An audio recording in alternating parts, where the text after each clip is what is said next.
नमस्कार। आज हम एक ऐसे विषय की तह तक जा रहे हैं जो हमारी सेहत से सीधे जुड़ा है, लेकिन जिसे अक्सर या तो नज़रअंदाज कर दिया जाता है या गलत समझा जाता है। कुपोषण यानी मैलन्यूट्रिशन। जी। हमारे पास कुपोषण का स्पेक्ट्रम, कमियां और अधिकता विषय पर हुए एक लेक्चर के कुछ अहम हिस्से हैं और हमारा मकसद है इस जानकारी को खंगालना और समझना कि कुपोषण सिर्फ भूखे रहने का नाम नहीं है। ये एक कहीं ज्यादा पेचीदा तस्वीर है। बिल्कुल। तो शुरू करते हैं सबसे बुनियादी सवाल से। कुपोषण आखिर है क्या? मतलब सुनने में तो लगता है जैसे खाने की कमी। हाँ, आमतौर पे यही समझा जाता है। पर विश्व स्वास्थ्य संगठन WHO की परिभाषा इसे कहीं ज्यादा व्यापक नजरिए से देखती है। WHO कहता है कि ये है किसी के एनर्जी या पोषक तत्वों के इनटेक में या तो कमी या अधिकता या फिर असंतुलन। हाँ, और ये तीन शब्द कमी, अधिकता और असंतुलन, यही इसकी कुंजी है एक तरह से। बिल्कुल। इसका मतलब है जरूरत से कम मिलना भी कुपोषण है और जरूरत से ज्यादा मिलना भी। ये एक पूरा स्पेक्ट्रम है जिसके दो बिल्कुल अलग दिखने वाले छोर हैं। सही कहा आपने। WHO की परिभाषा में वो जो असंतुलन शब्द है ना, उस पर गौर करना बेहद जरूरी है। हमारा शरीर एक, अब समझ लीजिए, एक जटिल मशीन की तरह है जिसे सही ढंग से चलने, बढ़ने और खुद की मरम्मत करने के लिए अलग अलग तरह के ईंधन चाहिए। मतलब पोषक तत्व, प्रोटीन, कार्बोहाइड्रेट, वसा, विटामिन, खनिज। राइट। ये सब न सिर्फ सही मात्रा में चाहिए बल्कि सही अनुपात में भी चाहिए, है ना? हाँ, बिल्कुल। प्रोपोर्शन भी मैटर करता है। जी। जब ये नाजुक संतुलन बिगड़ता है, चाहे पोषक तत्व कम मिलने से बिगड़े या जरूरत से ज्यादा मिलने से, शरीर ठीक से काम नहीं कर पाता और यहीं कुपोषण की तस्वीर सामने आती है। अच्छा। तो पोषण का मतलब सिर्फ पेट भरना नहीं है, बल्कि शरीर की जरूरतों को सही तरीके से पूरा करना है। ठीक है, तो इस स्पेक्ट्रम के एक सिरे से शुरू करते हैं जो शायद ज्यादा जाना पहचाना है। अल्प पोषण यानी अंडर न्यूट्रिशन, पोषक तत्वों की कमी। जी। जैसा नाम से ही पता चल रहा है, ये तब होता है जब शरीर को जरूरत के मुताबिक कैलोरी, प्रोटीन या फिर वो जो माइक्रो न्यूट्रिएंट्स होते हैं, विटामिन, खनिज, वो नहीं मिल पाते। हाँ। और इसके पीछे कई वजह हो सकती हैं। या तो खाना ही काफी नहीं मिल रहा, या जो मिल रहा है वो पौष्टिक नहीं है। हाँ, या फिर कोई बीमारी हो सकती है जिससे शरीर या तो पोषक तत्वों को सोख नहीं पा रहा, या फिर शरीर की जरूरतें बढ़ गई हैं। अच्छा, ये भी हो सकता है। अल्प पोषण के अंदर भी कई रूप हैं, लेकिन एक जो खास तौर पर गंभीर है, खासकर विकासशील देशों में बच्चों के लिए, वो है प्रोटीन ऊर्जा कुपोषण, प्रोटीन एनर्जी मैलन्यूट्रिशन, PEM जिसे कहते हैं। PM, हाँ सुना है। इसमें शरीर को ना तो पर्याप्त ऊर्जा यानी कैलोरी मिलती है, न ही पर्याप्त प्रोटीन। अब इस PEM के भी दो मुख्य रूप हैं जो दिखने में बिल्कुल अलग होते हैं और इनका जिक्र इस लेक्चर में है। हाँ, कौन कौन से? पहला है मरास्मस यानी मरास्मस। इसमें कैलोरी और प्रोटीन दोनों की बहुत ज्यादा कमी होती है। दोनों की? हाँ, दोनों की। नतीजा, शरीर ऊर्जा के लिए अपनी ही मांसपेशियों और फैट को गलाने लगता है। बच्चा बिल्कुल सूख जाता है, मतलब खाल हड्डियों से चिपकी हुई दिखती है। ओह। चेहरा भी बूढ़े इंसान जैसा लग सकता है। ये भूखमरी की एक बहुत भयानक तस्वीर है। ये तो बहुत सीवियर लगता है। जी। और दूसरा है क्वाशियोर। ये थोड़ा अलग है और थोड़ा पेचीदा भी है। अच्छा, कैसे? इसमें हो सकता है कि बच्चे को कैलोरी तो मिल रही हो, जैसे चावल या दूसरी स्टार्च वाली चीजों से, लेकिन प्रोटीन बिल्कुल नाकाफी हो। ओह, सिर्फ प्रोटीन की कमी? हाँ, गंभीर कमी। और प्रोटीन तो शरीर के बिल्डिंग ब्लॉक्स हैं। उनकी कमी से शरीर फूलने लगता है, खासकर पेट और पैरों में सूजन आ जाती है, एडिमा जिसे कहते हैं। सूजन प्रोटीन की कमी से? जी हाँ, त्वचा में बदलाव आते हैं, बालों का रंग बदल सकता है, झड़ने लगते हैं, बच्चा सुस्त और चिड़चिड़ा हो जाता है। ये जानना वाकई चौंकाने वाला है कि कैसे सिर्फ प्रोटीन की कमी शरीर में सूजन पैदा कर सकती है, जबकि मरासमस में शरीर सूख जाता है। बिल्कुल, ये दिखाता है कि हर पोषक तत्व की अपनी एक खास भूमिका है। लेकिन अल्पोषण सिर्फ कैलोरी और प्रोटीन की कमी तक ही सीमित नहीं है ना? नहीं, बिल्कुल नहीं। एक और बड़ा हिस्सा है माइक्रो न्यूट्रिएंट्स की कमी, जिसे अक्सर छिपी हुई भूख भी कहते हैं, हिडन हंगर। हाँ हाँ बिल्कुल। मतलब पेट भले ही भरा लगे, शरीर अंदर से जरूरी विटामिन और खनिजों के लिए तरस रहा होता है। और लेक्चर में कुछ मुख्य कमियों और उनके गंभीर नतीजों का जिक्र है। हाँ, और ये कमियां बहुत आम हैं और इनके असर बहुत गहरे हो सकते हैं। जैसे आयरन की कमी। ये दुनिया भर में अनीमिया यानी खून की कमी का सबसे बड़ा कारण है। अनीमिया? हाँ, नतीजा थकान, कमजोरी, सांस फूलना, बच्चों में सीखने की क्षमता कम होना और गर्भवती महिलाओं में तो ये खतरा और भी बढ़ा देता है। ओह। फिर है आयोडीन की कमी। आयोडीन हमारे थायराइड हार्मोन के लिए जरूरी है। थायराइड, हाँ। जो दिमाग के विकास और शरीर के मेटाबॉलिज्म को कंट्रोल करते हैं। इसकी कमी से घेंघा हो सकता है, गॉइटर, गर्दन में थायराइड ग्रंथि सूज जाती है। हाँ, देखा है। लेकिन सबसे गंभीर असर बच्चों के दिमागी विकास पर पड़ता है, जिससे स्थायी मानसिक मंदता हो सकती है। ओह, ये तो बहुत सीरियस है। जी। फिर विटामिन ए की कमी आंखों के लिए बहुत खतरनाक है। रतौंधी? हाँ, शुरुआत रतौंधी से होती है, मतलब रात में कम दिखना, नाइट ब्लाइंडनेस। लेकिन अगर कमी गंभीर हो जाए तो ये कॉर्निया को नुकसान पहुंचाकर अंधेपन तक ले जा सकती है। ज़ेरोफ्थैल्मिया, खासकर बच्चों में। अंधापन भी? विटामिन ए की कमी से। जी हाँ, और ये इम्यून सिस्टम को भी कमजोर करती है। अच्छा, और कैल्शियम और विटामिन डी की कमी, ये हड्डियों की सेहत के लिए घातक है। बच्चों में इससे रिकेट्स होता है। हाँ, सुना है, हड्डियां टेढ़ी हो जाती हैं। जी, नरम और टेढ़ी। और वयस्कों में होता है ऑस्टियोमलेशिया। हड्डियां नरम हो जाती हैं, उनमें दर्द होता है, कमजोरी आती है और फ्रैक्चर का खतरा बढ़ जाता है। बाप रे, ये तो सिर्फ कुछ उदाहरण हुए। इन कमियों का असर सिर्फ शारीरिक लक्षणों तक ही सीमित नहीं रहता होगा। बिल्कुल नहीं। अल्पपोषण के परिणाम बहुत दूर तक जाते हैं और पूरे जीवन को प्रभावित कर सकते हैं। जैसा कि लेक्चर में बताया गया है, शारीरिक विकास रुक जाता है, स्टंटिंग जिसे कहते हैं। बच्चे अपनी उम्र के हिसाब से नाटे रह जाते हैं। ओके। दिमागी विकास पर असर पड़ता है, जिससे सीखने की क्षमता कम होती है और भविष्य में उनकी प्रोडक्टिविटी भी कम हो जाती है। और सबसे महत्वपूर्ण, इम्यून सिस्टम इतना कमजोर हो जाता है कि मामूली संक्रमण भी जानलेवा साबित हो सकते हैं। अच्छा। डायरिया, निमोनिया जैसी बीमारियां कुपोषित बच्चों में ज्यादा गंभीर होती हैं और मौत का कारण बन सकती हैं। असल में दुनिया भर में 5 साल से कम उम्र के बच्चों की मौतों में लगभग आधे मामलों में कुपोषण कहीं ना कहीं एक बड़ा फैक्टर होता है। आधे मामलों में? हाँ जी। ये तो बहुत बड़ा आंकड़ा है। जी, यह एक व्यक्ति की पूरी क्षमता को एक तरह से छीन सकता है। एक तरफ ये भयावह कमी, लेकिन जैसा हमने शुरू में कहा था, कुपोषण एक स्पेक्ट्रम है। कहानी यहीं खत्म नहीं होती है। आज दुनिया एक बिल्कुल उल्टी लेकिन उतनी ही खतरनाक समस्या से भी जूझ रही है। जरूरत से ज्यादा पोषण, जिसे कहते हैं अतिपोषण, ओवर न्यूट्रिशन। हाँ। ये सुनने में अजीब लग सकता है कि ज्यादा खाना भी कुपोषण कैसे हो सकता है। हाँ, लगता है। लेकिन याद कीजिए WHO की परिभाषा, अधिकता और असंतुलन। तो अतिपोषण भी शरीर के संतुलन को बिगाड़ता है। बिल्कुल, और ये आज के दौर की एक बहुत बड़ी सच्चाई है, खासकर शहरी समाजों में। अतिपोषण तब होता है जब हम शरीर की जरूरत से ज्यादा कैलोरी लेते हैं, खासकर फैट और चीनी से भरपूर चीजें। हाँ। इसके कारण हमारी आजकल की जो लाइफस्टाइल है उसी में छिपे हैं। लेक्चर में कुछ मुख्य कारण बताए गए हैं। जैसे कि पहला, ज्यादा कैलोरी वाले प्रोसेस्ड फूड्स का आसानी से मिलना और ज्यादा सेवन।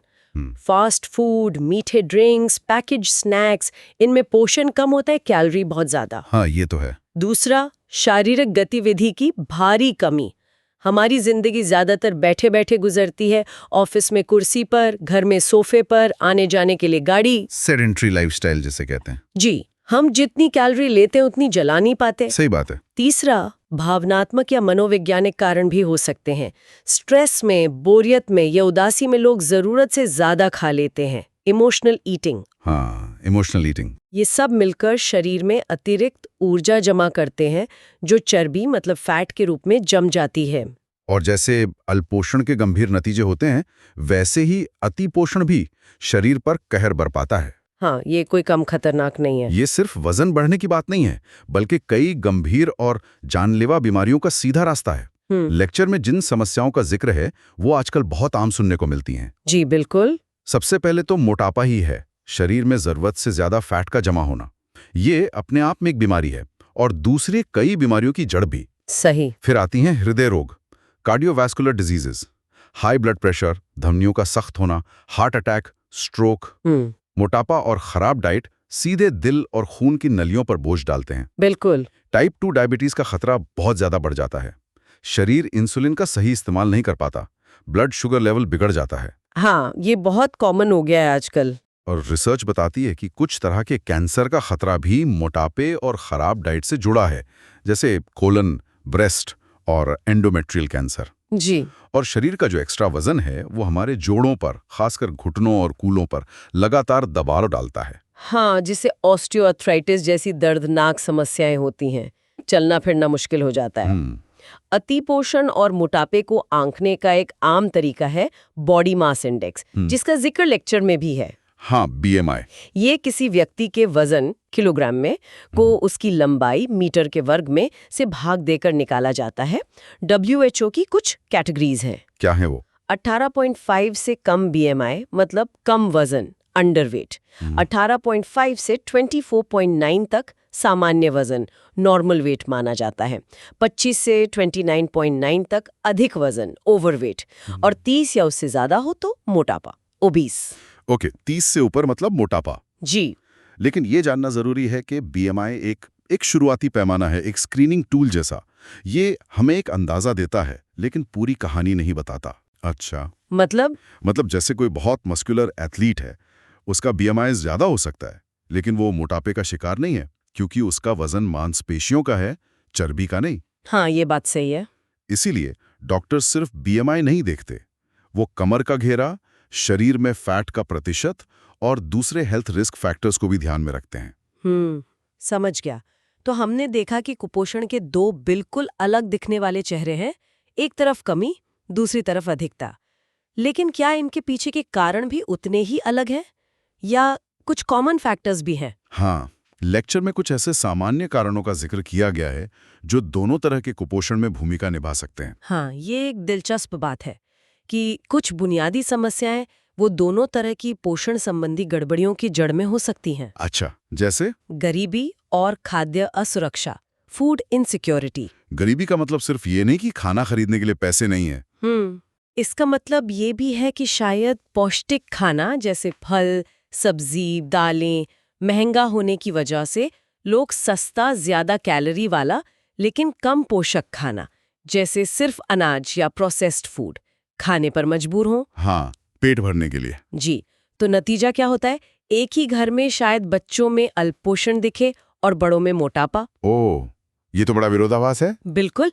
फिर खराब खान पान की आदतें, ये अमीर और गरीब दोनों में हो सकती हैं। जानकारी की कमी या गलत आदतों की वजह से लोग संतुलित आहार नहीं लेते, या तो जरूरत की चीजें नहीं खाते या फिर जंक फूड ज्यादा खाते हैं। संक्रमण और बीमारियां खासकर diarrhoea, malaria, TB, HIV, AIDS जैसी ये शरीर की पोषक तत्वों की जरूरत बढ़ा देती हैं और उनके अब्जॉर्प्शन को कम कर देती हैं।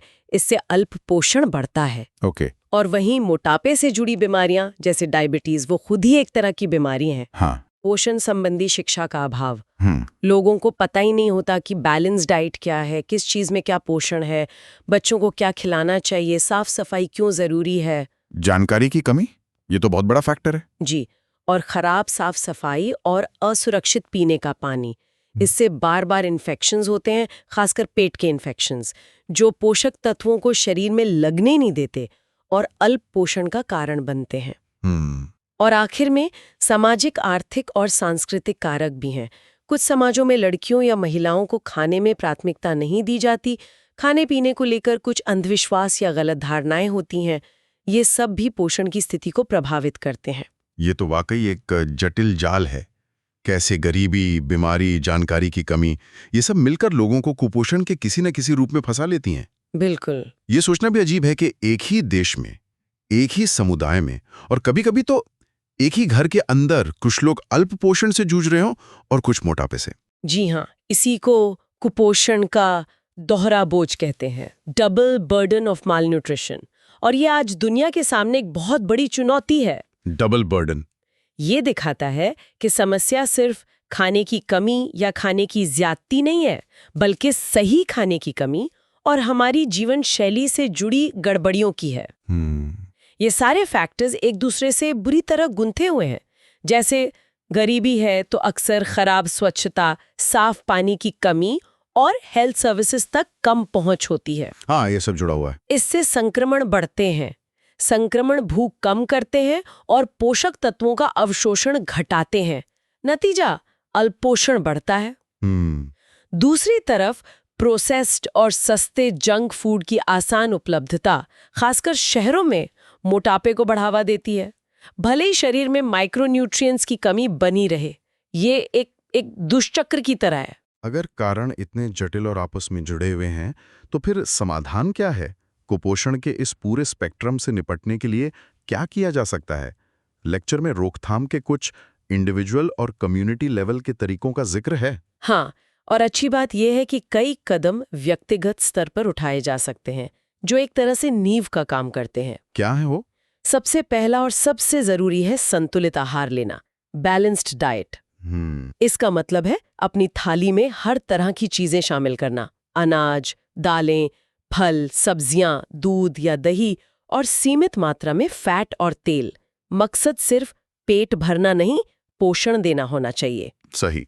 शिशुओं के लिए जीवन के पहले 6 महीने सिर्फ माँ का दूध वो सर्वोत्तम आहार है। Exclusive breastfeeding. जी। उसके बाद माँ के दूध के साथ साथ सही समय पर सही तरीके से पौष्टिक पूरक आहार शुरू करना, कॉम्प्लीमेंट्री फीडिंग, ये बच्चे के विकास के लिए बेहद जरूरी है। फिर व्यक्तिगत स्वच्छता, जैसे खाना बनाने और खाने से पहले और शौच के बाद साबुन से हाथ धोना और साफ सफाई का ध्यान रखना। हाइजीन। जी, हाइजीन। ये संक्रमणों से बचाता है, जो कुपोषण का एक बड़ा कारण है। हाँ। और हाँ, नियमित शारीरिक गतिविधि, रेगुलर फिजिकल एक्टिविटी, ये न सिर्फ कैलोरी बर्न करके अतिपोषण और मोटापे से बचाती है, बल्कि हमारे दिल, हड्डियों और दिमाग को भी स्वस्थ रखती है। ये तो हुई व्यक्तिगत स्तर की बातें, लेकिन जैसा हमने देखा, कारण काफी गहरे और सामाजिक आर्थिक स्तर तक जुड़े हैं। तो क्या कम्युनिटी और नेशनल लेवल पर भी कुछ करने की जरूरत है? निश्चित रूप से व्यक्तिगत प्रयास जरूरी हैं, लेकिन काफी नहीं है। बड़े पैमाने पर बदलाव के लिए सामुदायिक और सरकारी नीतियां और कार्यक्रम वो अनिवार्य हैं। लेक्चर में कुछ प्रमुख रणनीतियों का उल्लेख है। क्या है वो रणनीतियां? पोषण शिक्षा और जागरूकता, लोगों को सही जानकारी देना, स्कूलों में, हेल्थ सेंटर्स में, मीडिया के जरिए, ताकि वे अपने और अपने परिवार के लिए बेहतर पोषण संबंधी फैसले ले सकें। अवेयरनेस। हाँ। खाद्य पदार्थों का फोर्टिफिकेशन, ये एक बहुत कारगर तरीका है। फोर्टिफिकेशन मतलब रोजमर्रा के खाने की चीजों में जरूरी माइक्रोन्यूट्रिएंट्स मिलाना, जैसे नमक में आयोडीन मिलाना। हाँ, आयोडाइज नमक। जी। या आटे या चावल में आयरन और फोलिक एसिड मिलाना, तेल में विटामिन ए और डी मिलाना। इससे बड़ी आबादी तक पोषण पहुंचाना आसान हो जाता है। अच्छा, ये तो स्मार्ट तरीका है। हाँ।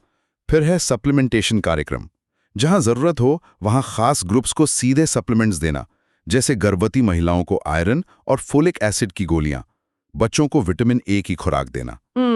गरीबी उन्मूलन और खाद्य सुरक्षा उपाय, ये सुनिश्चित करना कि सभी लोगों की पहुंच सस्ते और पौष्टिक भोजन तक हो सके। इसमें सामाजिक सुरक्षा योजनाएं, राशन प्रणाली में सुधार और कृषि नीतियों को पोषण संवेदनशील बनाना, ये सब शामिल है। और निगरानी और मूल्यांकन, बच्चों के विकास, वजन और लंबाई और लोगों की पोषण स्थिति की नियमित रूप से मॉनिटरिंग करना, ताकि समस्याओं का जल्दी पता चल सके और समय पर मदद पहुंचाई जा सके। मॉनिटरिंग। जी। अगर हम इसे बड़ी तस्वीर में देखें तो ये साफ है कि कुपोषण से लड़ाई सिर्फ स्वास्थ्य विभाग का काम नहीं है। सही बात है। इसमें शिक्षा, कृषि, जल और स्वच्छता, महिला एवं बाल विकास, सामाजिक न्याय, सभी मंत्रालयों और विभागों को मिलकर काम करना होगा। ये एक मल्टी सेक्टरल प्रॉब्लम है और इसका समाधान भी मल्टी सेक्टरल ही होगा। तो आज की इस पूरी बातचीत का निचोड़ ये है कि कुपोषण ये एक बहुत बड़ा और जटिल मुद्दा है। एक स्पेक्ट्रम है जिसके एक छोर पर अल्प पोषण यानी कमी है और दूसरे पर अति पोषण यानी अधिकता।